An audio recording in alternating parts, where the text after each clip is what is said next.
آپ دیکھ لیں بڑے بڑے سیلیبریٹیز ہوتے ہیں اور جو دنیا کے اندر عزت شہرت پیسہ سب کچھ چیزیں کما کر بیٹھ جاتے ہیں، انہیں سب سے بڑا خطرہ یا ان کے گردن پہ لٹکتی ہوئی سب سے بڑی تلوار وہ ان کے وقت کی کمی ہوتی ہے. کہ وہ یہ کہتے ہیں کہ ٹھیک ہے ہم نے جو چیزیں حاصل کرنی تھی عیاشی کرنے کے لیے وہ سب چیزیں حاصل کر لی، لیکن جو ایک چیز ہمارے ہاتھ سے نکلی جا رہی ہے وہ وقت نکلا جا رہا ہے.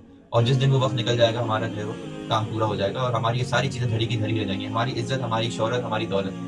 اور اہل علم یا جو دیندار ہیں اس کے لیے تو وقت کی اہمیت اس وجہ سے بھی زیادہ ہے کہ وہ سمجھتا ہے کہ دنیا مزرعۃ الآخرہ، کہ دنیا تو آخرت کے فصل لگانے کی جگہ ہے. ہم تو دنیا کے اندر محنت کریں گے فصل لگائیں گے، جو کٹوتی ہوگی جو کٹائی ہوگی جو فصل آئے گی جو ہمارا ثمرہ ہوگا وہ تو آخرت میں ملے گا. دنیا تو ثمرے کی جگہ ہے ہی نہیں. دنیا کے اندر جو ہے انسان کو جو بھی راحت مل رہی ہے جو بھی اللہ کی طرف سے نعمت مل رہی ہے جو بھی ہے اس پر اللہ کا لاکھ لاکھ شکر، لیکن کبھی بھی انسان اس کو اپنے عمل کا ثمرہ نہ سمجھے. عمل کا ثمرہ تو انشاءاللہ آخرت میں ملے گا. اور صحابہ کرام رضی اللہ تعالیٰ عنہ اس بات سے باقاعدہ ڈرا کرتے تھے کہ انہیں ان کے عمل کا بدلہ کسی دنیا میں ہی دے دیا جائے. وہ یہ کہتے تھے کہ اے اللہ ہمیں ہمارے عمل کا ثمرہ آخرت میں ہی دینا، دنیا میں بھی اچھے اعمال کے ساتھ اچھے راحتوں کے ساتھ نعمتوں کے ساتھ، لیکن اصل ثمرہ ہمارا آخرت میں.